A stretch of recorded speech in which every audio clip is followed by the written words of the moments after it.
My name is Shelley Rahim, and I am a Ayurvedic postpartum care provider. I'm also a labor and birth doula. I teach prenatal yoga. And this is Nita Mehta. She is a dear friend of mine and a colleague. She's a yoga studio owner here in San Diego, California. She owns Yoga Jama. And she's also a yoga teacher trainer. She teaches the teachers, 200 an hour. And she also is a mother. And she happens to be an Indian American, second generation Indian, no, first generation. She's a first generation Indian American mother. So. Thank you for having me here today. Thank you. So Shelley, can you tell us what is a postpartum doula? Yes, a postpartum doula is a woman who has done training and has background in caring for a new mother after she gives birth. So here in the Western America, there are many different kinds of trainings women can do, and they learn how to usually cook for the mother, take a lot of the responsibilities off of the mother's plate that she had before she had her baby. The postpartum doula comes in and oftentimes will, do grocery shopping for the mother, cook for the family, maybe do some light house cleaning. The postpartum doula also usually knows how to help her care for her baby. A lot of times a first-time mother may not know how to bathe her baby, may not know what's normal with her healing, or how to breastfeed. A lot of times postpartum doulas have some background in breastfeeding, and some of them may even specialize in being a lactation consultant as well. But she's there, and sometimes a family may hire a postpartum doula, from day one after birth, or maybe upon arrival from coming home from the hospital, for a week, every day for a week. Or she might come every day for 2 weeks. So every family usually contracts differently based on how much, they have in their budget. But she'll come every day, help the mother, help her heal, help her care for her baby, check in with breastfeeding, maybe do the cooking and some light cleaning. She also is a resource for that mom. So if there's problems with breastfeeding, oftentimes postpartum doulas are very well networked with lactation consultants and midwives and physical therapists and somebody besides just her pediatrician or her OB to get support and information when there's a problem. And oftentimes the postpartum doula, she will be there to really listen to the mom, let her share her journey, and she understands all of her ups and downs and all of the challenges that she's facing. So postpartum doulas are very nurturing. It's a very huge support system for the family and the mother, not huge. Just baby. Exactly. Now you are specialized in postpartum doula care with Ayurvedic specialists, as an Ayurvedic specialist. Can you share what is Ayurveda? So Ayurveda is the holistic health system from India. And so basically it's similar to here in the West, we have medical doctors. And if we need to heal something, we go to the doctor, right? And they give us a prescription or something. But in India, they have Ayurvedic doctors. And it's an ancient system that food is the primary medicine in Ayurveda. In this tradition that's 5,000 years old or more, they have very strict and very long-standing traditions in how to care for a mother after she gives birth. The moment that baby comes out, there are herbs that a woman takes. There are certain foods she should have and many, many foods that she should avoid in order to support her healing. So all of the care for a postpartum mother in India comes from the Ayurvedic tradition and holistic system. So when I am a postpartum doula, I'm a postpartum caregiver in the tradition of Ayurveda.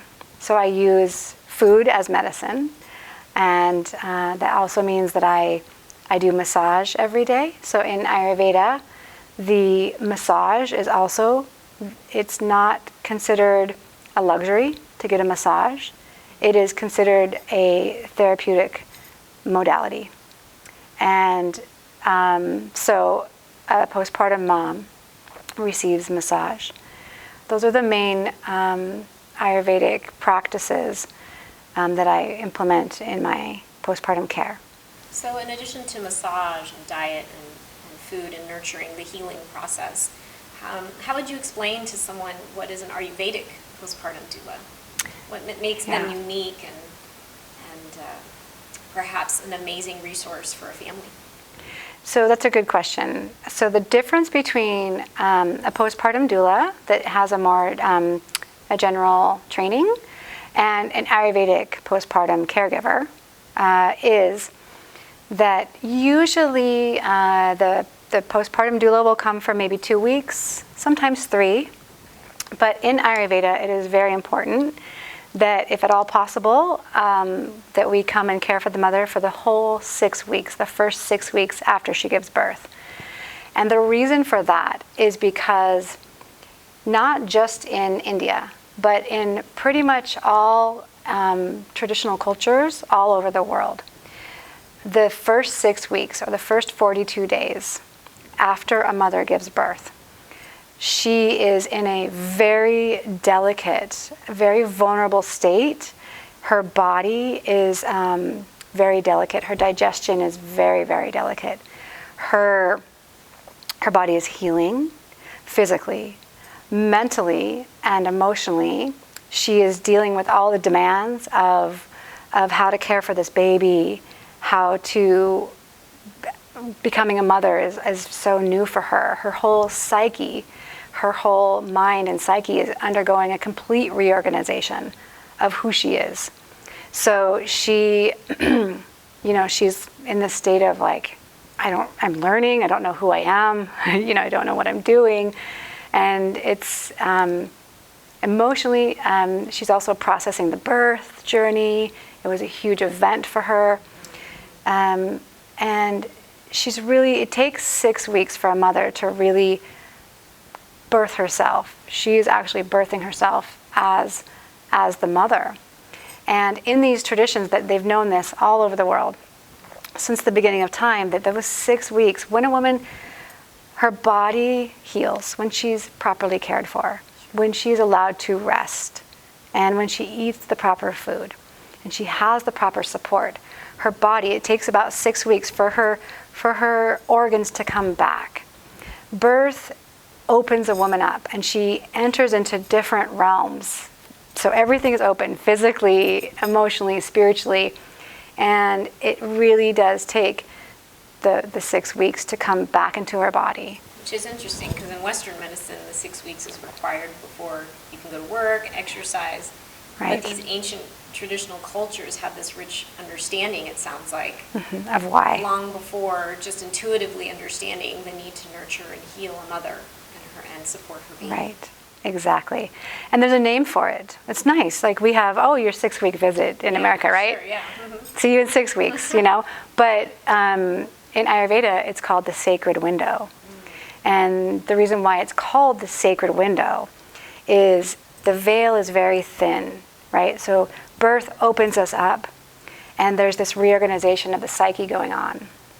And what the potential during this time is of deep, deep healing and transformation. So not only is she healing her body, but during this sacred window, this window of opening of like, okay, you have an opportunity here. If you're cared for and loved by a wise, wise woman, and you have support, you have the opportunity to heal even past wounds. You're rebirthing yourself as a woman, as a mother. So why take old patterns and old behaviors and old past wounds? Heal that. And so it's a very sacred time of deep, deep transformation and healing. So you talked a lot earlier about food and nourishing the mother. And of course, in turn, that will nourish baby. Yes. In many situations, if the mother is a nursing mother.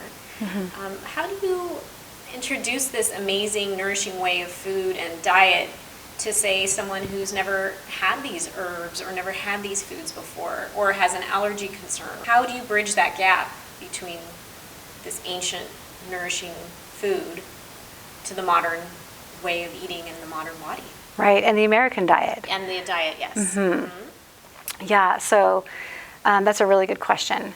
And basically, in Ayurveda, there's a deep understanding of the digestion, and that when a mother gives birth, her body, all of her energy is going to her body healing. So, so what she can digest, really, what she can really assimilate into her tissues through her digestion is very, very simple food, like a baby. When you first start feeding a baby, you don't give the baby a cheeseburger, right? Like a 6-month-old baby, you start with like rice cereal or whatever, like an avocado or whatever they start with now. My kids, it was rice cereal. But with a new mom, it's the same thing, right? She's a newborn mother. So we give the mom congee, which is rice that's been cooked with lots and lots of water and maybe just a few spices to help her assimilate and digest that. And the spices also make it taste really good, but she can actually digest it. So the first few days, it's very simple food. Then you know, this Ayurvedic postpartum caregiver will ask her every day, how is your digestion? You know, were you able to eliminate? And everything is based on how she's assimilating the food. So you really assess day to day? Day-to-day assessment could be different for a different mother. But in general, every mother who just gave birth is a very high vata. That means she has a lot of air in her body. There's just a lot of extra air floating around in her body. And in Ayurveda, that is an indicator that she needs foods that'll be very grounding. Because there are some foods that are actually a little more airy in their nature. Like raw vegetables, even kale has a lot of airiness in it. And so it will be very hard for her to digest a salad. Her body will work very hard to digest pizza or even a grilled cheese sandwich. So we want to reduce that airiness, and the food can do that. The other part of your question that I'd like to answer is there might be Americans who are not familiar with Indian cuisine, because a lot of the Ayurvedic spices and the food that we use have the kind of flavors of the East. But yet I know it's very different than, say, I'm going to the Indian restaurant down the street. A lot of people have had Indian food. And so it is similar, and especially with like the teas. If you like chai, you know, that most people, even who don't maybe like curries, like, you know, chai tea lattes. And honestly, you know, I give my mamas like warm spiced milk, which tastes like a chai tea latte. And that's actually, the spices in a chai tea latte they're all, each one of them has a healing component in the body. So I use it as medicine, but it tastes really good. But if a mom particularly does not like Eastern flavors, then what we do as Ayurvedic practitioners is we really listen to her body and how she's digesting. And if she doesn't like cumin and coriander and ginger, these are common spices we use to help with digestion and to reduce that air in her body. And if she doesn't like those, then we swap it out. You know, we still might give her mushy rice with butter or ghee, and maybe she enjoys that without the spices, and that's okay. So I actually eat meat. A lot of Indian, Ayurvedic Indian philosophy is vegetarian. But I'm a really big believer in bone broth, and it's a very easy to digest way to get nutrient. So I usually will introduce bone broth if a mom is not vegetarian right away. So we're always adapting to the mother, her palate, her mind-body type, where she lives in the world, and so that's how it would work. So in addition to the diet, or you mentioned massage earlier, are there any other features that you provide your clients during this amazing experience of nurturing and healing.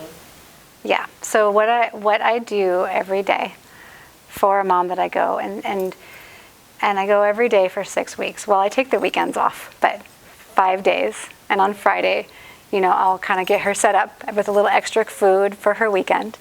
And then, so every day, I will cook for the mother what she needs to eat. So the rest of the family, they can have their salads and they can have their pizza and things, but the mother needs very specific foods for her breast milk, if she's breastfeeding, and for her healing, to bring her body back into balance. So I cook for the mother breakfast, and then usually lunch and dinner are together. And then she receives a full body massage with abdominal massage and belly binding. So another thing is, if she likes to have her belly wrapped every day, I wrap her belly I like the Bankun bind. Wrap her belly every day. That's also a very ancient traditional practice in the East. In fact, in India, women will use a sari, and they'll wrap a sari around and around and around. So each different culture, even in Mexico, they have, in Latin America, they have this tradition, just slightly different variations. So I usually will do the Bankun bind or something similar after the massage. And then I also do something called stedna, which is a steam treatment. And in Ayurveda, they believe that it's also very important to detoxify the body. And after giving birth, oftentimes a mother has a lot of extra fluid in her body from either medications or just the act of giving birth can throw the lymphatic system off balance, and the fluids can get into the tissues. And sometimes women can actually get quite swollen in their tissues from birth.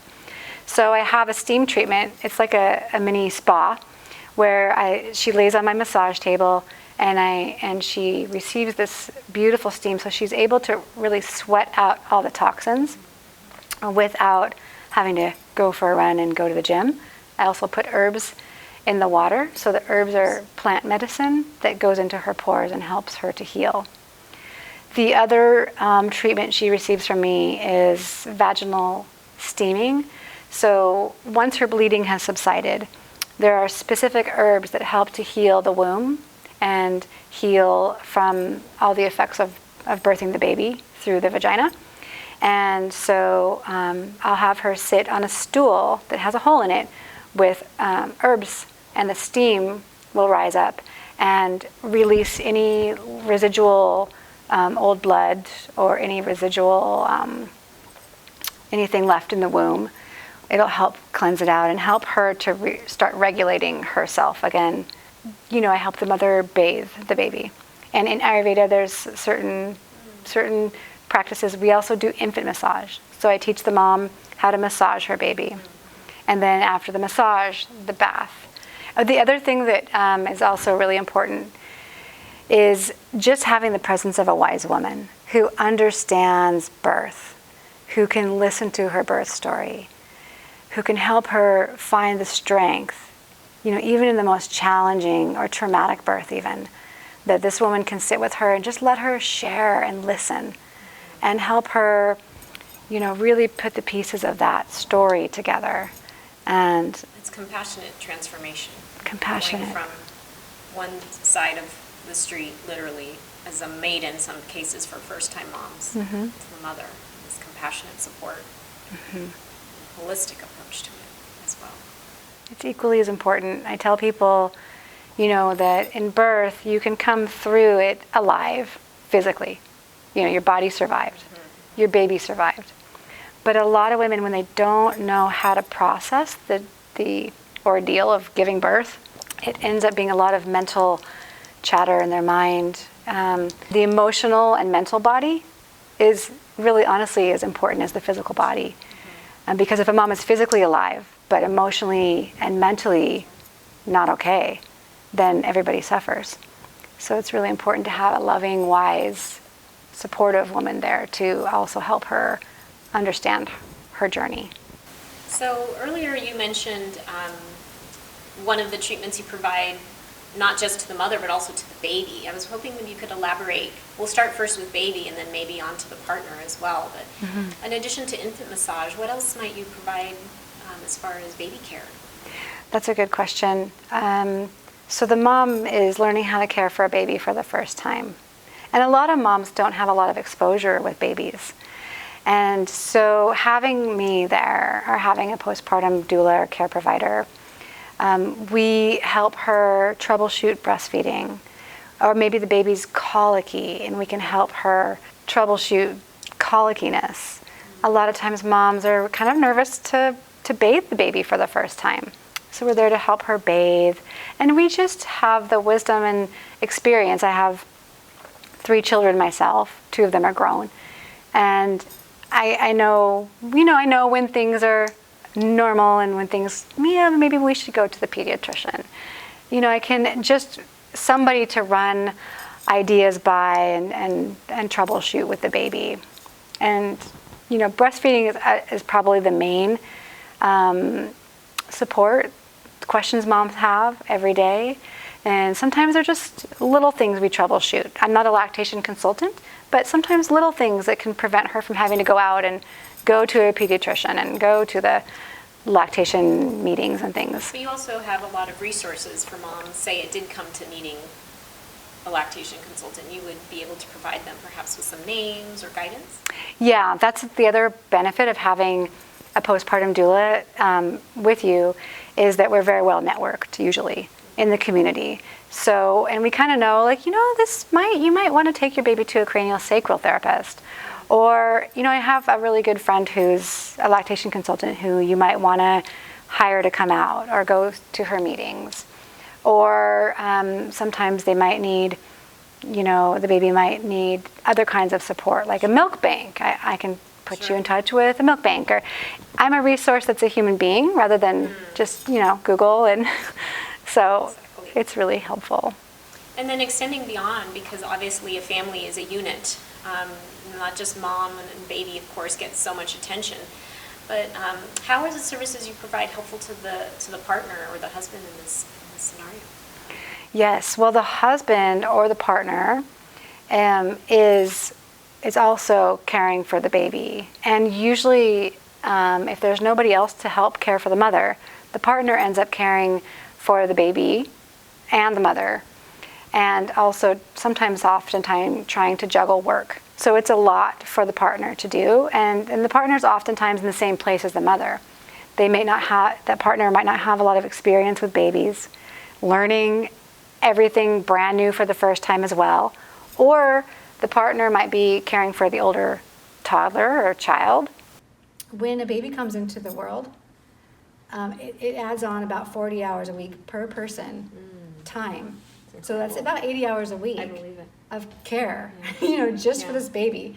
Not the house, not the laundry, quadruple the laundry with a baby, right? So that partner has a lot on their shoulders.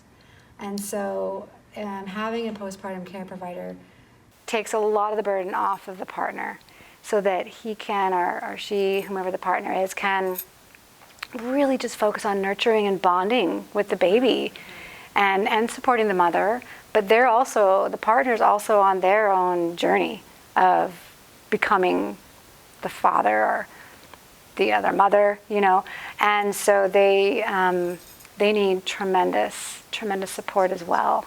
So this is really beneficial. A lot of dads I work with also, they might have 1 or 2 weeks off, but they have to go back to work, or they work from home, but they're still getting up at the night, helping the mom with the baby, changing the diaper, helping the mom feed. There's still, that 6 weeks is still very, very demanding for both the partners. So having that caregiver come every day and making sure that mom is being fed, that the house is a little tidy, that she's kind of on top of all these things, helping her care for the baby. It really helps the whole family. And then how does one find Ayurvedic postpartum caregiver? Yeah. It seems to be, maybe there are resources that you would be able to share. Yeah, it is a new profession. And I trained with these amazing women through Sacred Window Center. And you can go to sacredwindowcenter.com and you can hopefully find a list of Ayurvedic postpartum care providers, maybe in your area. There are not very many of them. What I recommend in the interim until they start creating more, I don't know if there's any other programs, but I highly recommend it if someone's considering doing a training. Look for postpartum doulas in your community. And then maybe purchase a book about foods and things that you can do. So right now, people might have to piece it together. I'm based in San Diego, and I have another person on my team that we do this together, but we're growing and expanding. So, well, I hope we have more caregivers like yourself that are able to bring this healing into a very sacred time in a mother's life. And perhaps that will also show mothers that aren't maybe in an area that have a postpartum Ayurvedic caregiver, that perhaps they could still reach out to a general doula if there's one available. Yes. At least the support and love going in their home life with their family. Any postpartum doula would be a blessing to the family. Well, thank you for your time today. Thank you, Nita. Sharing this amazing experience. Thank you. Namaste.